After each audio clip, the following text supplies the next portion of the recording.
Alors, salut à tous les gars, on se retrouve aujourd'hui pour ma nouvelle vidéo, l'épisode 4 de ma série qui s'appelle Comment créer un setup gaming. Et donc dans cet épisode, je vais vous parler des écrans gaming. Alors, dans cette vidéo, je vous ai proposé un top 5 des écrans gaming pour moi. Mais dans cette vidéo, il y aura beaucoup d'écrans qui se ressemblent, mais vous verrez dans la vidéo pourquoi je les ai choisis. Alors, commençons tout de suite. Alors pour le premier écran, j'ai opté pour le Yamaha G Master qui a un écran 24 pouces au prix de 160 €. Alors son temps de réponse c'est 1 millième de seconde avec des images fluides et précises. Et il y a un anti-ghosting qui fait qu'en fait dans la transition des images en fait il n'y a pas de freeze. Alors il a un contraste de 5 millions de couleurs riches et fidèles. Et dessus il y a un port HDMI et un port VGA et un port DVI. Alors c'est un écran à fréquence 60 Hz, une dalle TN, résolution 1920 x 180, donc Full HD. Et petite particularité, c'est qu'il y a l'option FreeSync qui est en fait une option qui améliore les graphismes de l'écran mais aussi les lags mais le seul truc c'est que ça fonctionne seulement avec les cartes graphiques de chez AMD. Alors à la quatrième place, je vous ai pris le Asus VG 24 pouces, encore une fois à 290 €, mais cette fois-ci avec une petite contraste, c'est que il y a de la 3D et je vais vous expliquer pourquoi la 3D est assez intéressante. Alors premièrement, c'est un écran Full HD,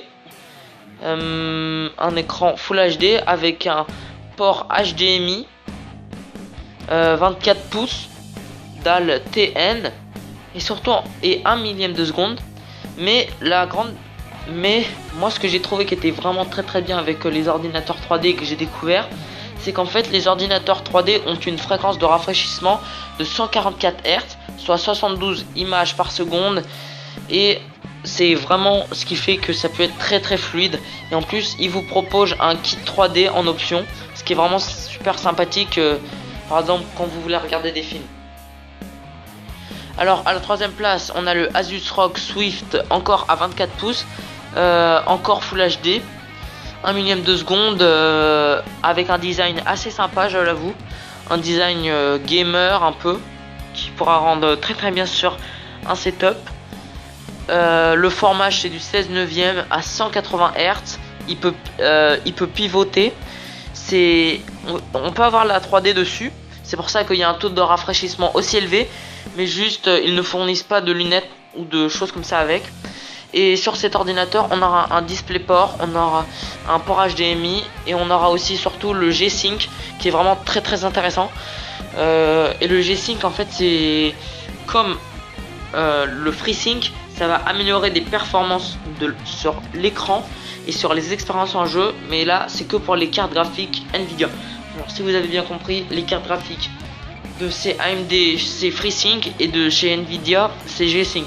Mais le petit point faible des G-Sync, c'est qu'en fait pour cette petite amélioration entre parenthèses gadget, vous allez payer quand même un prix assez conséquent qui peut monter jusqu'à 20 à 100 € plus cher qu'un écran normal pour la même taille. Alors je me rappelle pas si vous l'avez dit, mais 1 millième de seconde et très bon écran pour les gamers qui aiment vraiment avoir un bel écran avec de beaux contrastes.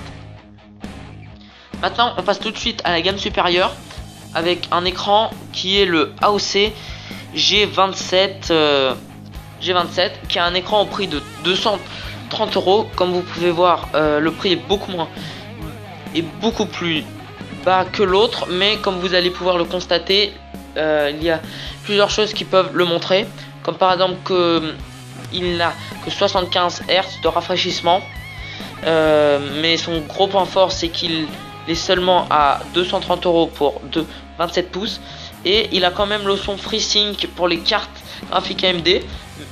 Même si on va pas se le cacher, pour le G-Sync on monterait plutôt dans les 330 €, même 400, pour avoir une expérience de jeu améliorée.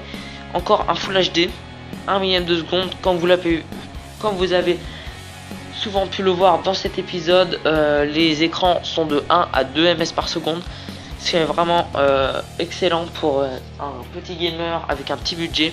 Cet écran est parfait et on le met à la deuxième position. Son petit côté rouge donne un aspect assez sympa pour le déco. Alors maintenant on termine sur vraiment le top du top. C'est un écran 28 pouces de chez Samsung, le U28E5, qui est un écran 4K cette fois-ci, à 60 Hz par seconde, ce qui est vraiment excellent. Parce que si vous vous en rappelez, l'écran Asus ROG aussi, parce que c'est la marque Asus, offrait de grandes possibilités, mais son petit point faible, c'est qu'il y avait beaucoup trop de... Avec ces possibilités, le prix montait beaucoup trop, alors que là, comme vous pouvez le constater, pour un écran 28 pouces à 4K, on est seulement à 370 €, alors qu'avec l'autre écran, on était 100 € plus cher pour beaucoup plus petit. Mais celui-là a aussi un temps de rafraîchissement de 60 Hz, ce qui est moins bas, mais quand même pour un gamer débutant, le 60 Hz et le 144 Hz ne fera pas une grande différence pour un gamer novice. Cet écran est vraiment très très bien. Je vous le conseille parce que pour son prix, je n'ai jamais trouvé mieux. Parce qu'il a quand même le FreeSync pour les cartes graphiques de AMD. Il comporte aussi un HDMI, 2 HDMI et un DisplayPort, ce qui est quand même bien à noter pour pouvoir brancher par exemple à sa PS4 et à son ordinateur. Alors bon les amis, c'est fini pour cette vidéo. J'espère que la vidéo vous aura plu et vous aura aidé encore une fois à choisir un de nos composants. Comme dans la dernière vidéo, vous allez me dire en commentaire ce que vous voulez. Et moi ce que je vous dis aussi, c'est mettez un commentaire, un like et abonnez-vous si c'est pas déjà fait. Et je vais vous mettre une petite carte en haut à droite pour que vous me disiez ce que vous avez envie d'avoir la prochaine fois. Ah oui, info très importante, je ferai très bientôt une vidéo sur le FreeSync et le G-Sync pour vous montrer s'il y a vraiment une réelle différence et si c'est vraiment important d'avoir ce genre d'écran qui coûte quand même assez cher pour les cartes graphiques Nvidia, et voir si le 60 Hz et le 144 Hz valent vraiment le coup. Alors j'espère que vous aura plu et moi je vous dis à la prochaine fois. C'était Radetech, ciao. Et top. Alors les gars, avant que la vidéo commence, j'avais juste oublié de vous dire un truc pendant la vidéo, c'était que je vais vous afficher là tout de suite à l'écran un petit tableau qui vous montre pour les cartes graphiques les écrans qu'il faut prendre, parce que ça sert complètement à rien de prendre un écran 4K quand t'as une RX 460. Les gars, voilà. Alors les entrées de gamme pour moi, c'est les cartes graphiques du processeur jusqu'à des RX 460, donc à peu près de 50 € à 150 €. Après milieu de gamme, c'est 150 €, 300 €, 250 € vers les 1060. Haut de gamme 1070 et très haut de gamme 1080, 1080 Ti Titan X. Ok, alors vous avez bien compris, G-Sync pour Nvidia, FreeSync pour AMD. Voilà, hein. Vous avez compris. Allez, ciao, bon visionnage.